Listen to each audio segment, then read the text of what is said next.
Hey guys, it's right about time we expanded this business empire of ours. It's a poultry empire. As you guys can see, we have a chicken house right here. This is our 2,500 capacity layer chicken house on our 3-acre farm.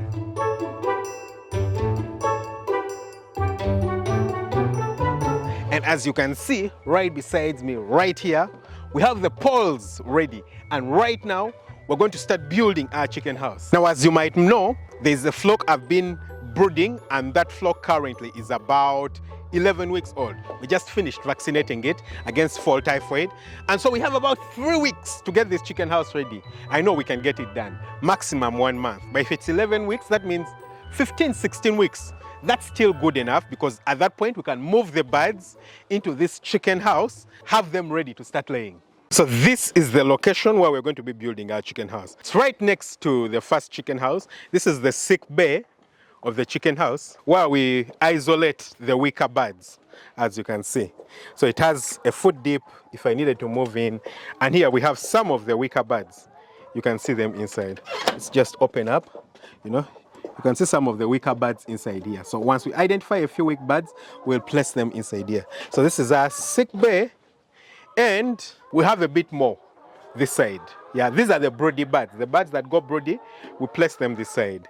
So as you can see, the guys have already started digging our holes. All right, you can see here. So this is where the poles are going to be going. The place was already made flat, and the chicken house is going to measure 20 meters in length by 8 meters in width. So this is the beginning and the foundation work that we're going to be doing. I'm certainly not going to be present to take you through the entire process, but for as long as I'm around, I'll be updating you guys, and we shall see the structure when it's completed. So yes, let's get going.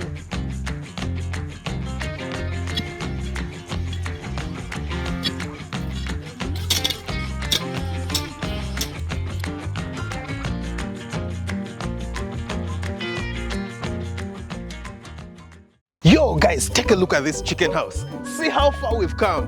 Whoa! For someone who started out with just 800 chickens, I think we're making good steps, making good progress. Tell me what you think. We're doubling our influence on this farm. Ooh, this is magnificent, guys. Take a look at it. Now it's just right next to a banana plantation. So we're going to have to do some things. For example, there's a banana plant right here. We're going to have to cut it away very soon. There's another one growing right here.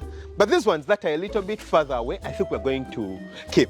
So let me show you guys around so far how much work has been done, because I think it's really impressive in just a very, very short time. And I won't lie about it, guys. I think this is probably the best chicken house we've built by far on this farm. 100% by far. Now, you might be thinking, how many chicken houses have you built on this farm? Three guys. There's the very first chicken house, which we built on my dad's land. That's where I started, with just 800 chickens. Currently, we put there about 2,000 chickens, but our plan is to no longer use it as a chicken rearing unit. It's simply a brooder and for growing the chickens. And once that is done, the goal is to always bring the chickens, you know, to these structures right here. So you can see that we have a chicken house right there. It's early in the morning, so I have a colleague who's going to be feeding the birds right now. Actually, let's first go check it out. This is a wheelbarrow that we use for carrying the feed from the feed store right there. You can see some of the material that we are using to construct. Yeah, and this is a food dip. Very important to prevent introduction of disease into the chicken house. And then we can get in right here. You can see all the birds ready to receive their feed. So this is about 1,250 chickens inside this chicken house. 1,250 down, 1,250 up. And as you can see, all the birds are surrounding him, excited and ready to receive their feed. And you can see what's happening right there. Once he places in the feed, all the birds are excited and ready to take up the feed.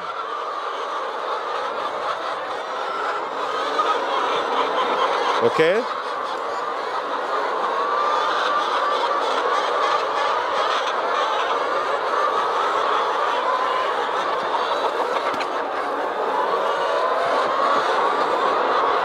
All right, guys, so as you can see, the birds are being served their food at the moment inside the chicken house. Some of the birds are following me. They probably think I have something to offer them.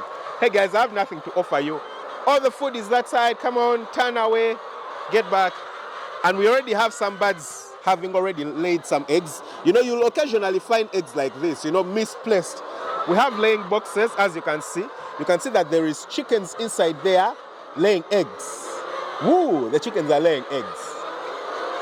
But once in a while, you'll find maybe early in the morning or in the night, a chicken that will be lying down right there will decide to drop an egg right there.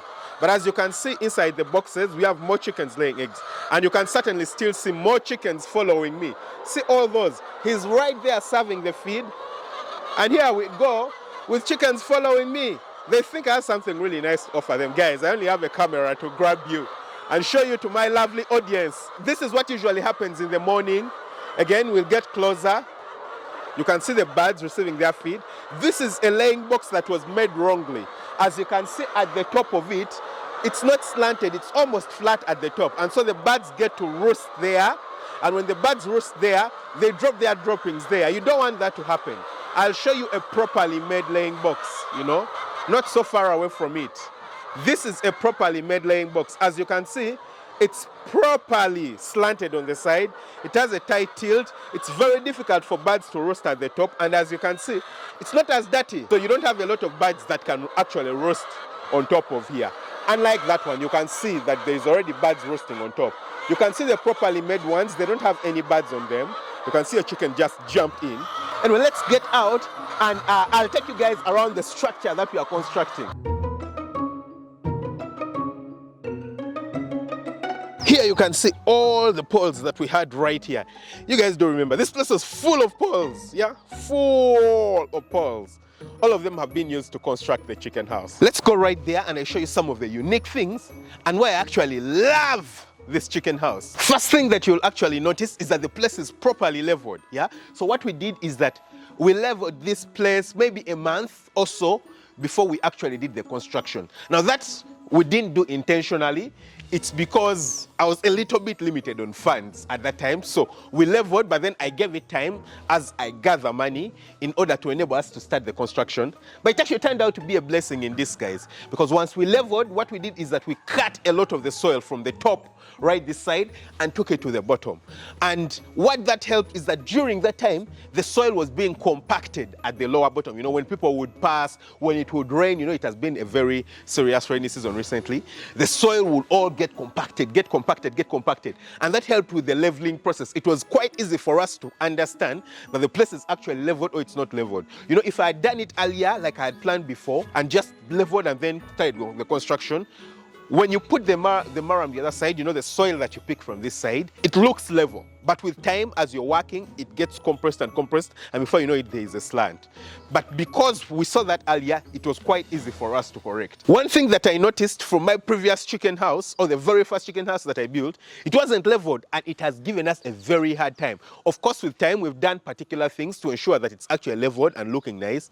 But before that, it really disturbed us, because once a chicken house is not leveled, and you're doing deep litter system like we do right here, what ends up happening is that the litter all gravitates to the lower side, and that really stresses out, because what happens is that the chickens keep scratching inside the chicken house. They will scratch and scratch and scratch, and then the litter will slowly gravitate, and the places that are raised will have no litter at all. And that, of course, is problematic if you're keeping a chicken house, because that increases the likelihood of coccidiosis on your farm. Now, the second thing that I actually like about this house, that I actually think is one of the reasons, or the main reason it's actually better than the previous ones, is the size of the poles, guys. So these poles are certainly way thicker than the previous poles that we used for the chicken house, which is right below it. And I had issues with the poles we used for the other chicken house. I was the technical guy and the one who came up with the dimensions. From my experience building other chicken houses, I came up with the dimensions. And when I told the guys to construct, they got, you know, moderately sized poles, not the kind of poles I would have loved. And they were adamant they were strong enough. Well, in the end, we went ahead with it, but I didn't really like it. So I put it upon the people to make sure that we get better poles for this structure. And whoa, these are certainly bigger poles, yeah? They are bigger poles, they are stronger, and I'm way more confident that these ones are going to last for a longer time. And we didn't put just one. Take a look at it. As you can see, there's two of them, 1 and 2. This first one, which is usually the bigger one, is the one that goes right through to the top. So it supports literally the entire structure, as you can see. And I needed them to get really, really big. And they are literally located all around the structure. And then this second one, as you can see it right here, is the one supporting the floor. You know, this floor, which is going to be the floor of the top floor, and it's going to be the roof of the bottom floor. That one is the one supporting the floor. So they're supported by these, as you can see. So they have been stuck together by pine. You see this? This is pine. It's metal, and they rod it together and stick it together, and it's also put down in the concrete floor. All these posts were supported by concrete right here. They poured concrete inside here to support it. You see, the problem we had before, and what I didn't really like, is that they would make these poles to be supported on this post with nothing supporting them below. That didn't make sense to me, because what they would do is that they would drill a nail through this pole running onto this post. How can the entire top floor be supported on nails? It didn't make sense to me. You know, nails are not strong enough. It needs something supporting it from the bottom. So that's why we decided to do this, and I made sure that they do it for each and every post inside this chicken house. I know it's certainly a bit more expensive, but yeah, it makes the chicken house last longer. And if the floor, the top floor, does not cave in, it means that it's flat at the top. The timber will remain flat and strong and well supported. It doesn't cave in. That means it lasts longer. You don't have issues with litter at the very top. And then the other thing that I like is actually the spacing between these posts. Now, I actually need to go to the very top for you to appreciate that. So currently we don't have a ramp yet, so I'll have to take the stairs. Yeah, we do have some stairs right here. You can see them. You'll climb the stairway right here.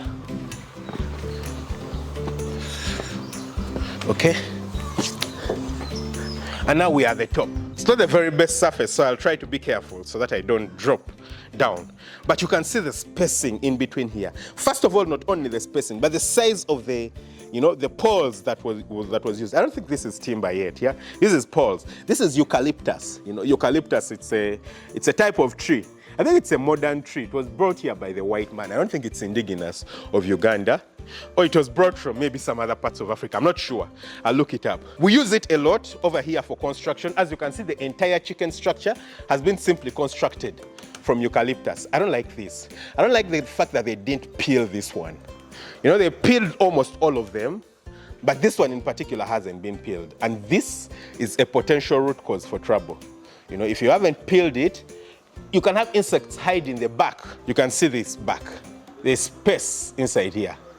Yeah, so you have insects hiding in there. When Trish is cleaning, it makes it complicated. You can see that all the rest have been peeled. You see, this was peeled, this was peeled, this was peeled. Literally, all of them have been peeled. Yeah, maybe this one has a small bit that hasn't come off.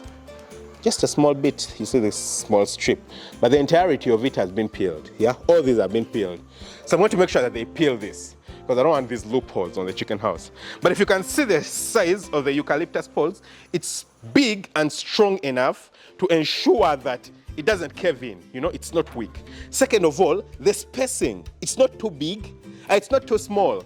That ensures that when we place our timber at the very top, which I'll actually show in maybe the next video, because we're going to place timber here. This floor is going to be made from timber. It ensures that that timber is actually flat. You know, it doesn't cave inside, and it ensures that, you know, the litter doesn't pour in, the timber remains flat. And as you can see, the place has very, very nicely been leveled. And finally, the last thing that has been done is the floor. You can see that we've already started with the flooring. You can see it right here, yeah? So it's a concrete floor. As you can see, they mix stones with sand and cement, and we are pouring it. And we're making sure that it's, you know, it's thick enough.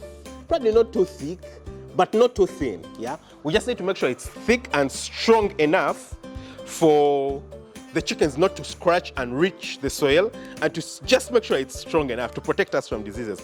As you can see, the dogs decided to have a good time. Only half of it has been done, maybe a little bit less than half, as you can see. So the other half still has to be made today. But as you can see, it properly and nicely covers the posts right here. very, very nicely. The posts are covered, so it's strong, it's covered, despite the fact that the posts have already been embedded into, you know, concrete at the bottom. Even right here, they are covered nicely. So, guys, I'm very impressed with this chicken house over here. This, our chicken house over here, is going to be taking our 2,500 layer chickens and actually brooding in the first chicken house that I had. And currently, those birds should be, they're making 12 weeks soon, yeah? They're making 12 weeks soon. So, in the next 3 weeks, I want them to be inside here. In the next 3 weeks, nothing longer than that.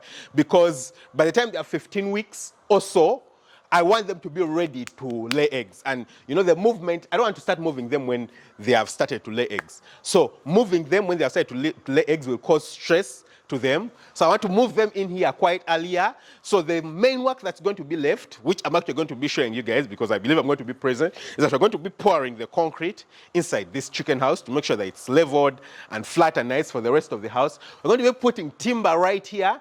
And then we're going to be placing chain link and iron sheets on the side of the chicken house. And then later on, we're going to have to do the plumbing. We're going to place the feeders. We're going to place the drinkers. We need to put here a water tank that will support, you know, where we shall place the water for the chickens. So there's still quite an amount of work to do, but it's not bad. It's not bad. We've made good progress. So tell me what you think about this in the comment section, guys. Tell me what you think about it. I'm really excited. I feel like this is the best chicken house we've built on this farm. Now, of course, I've built certainly way better chicken houses on the breeder farm, made from concrete and things like that. But I want to show you guys that you can actually construct chicken houses strong and nice from any material that you have available. So tell me what you think. Leave what you think in the comment section below and I'll respond to some of them. Lots of love. Catch you very soon with another video. Bye.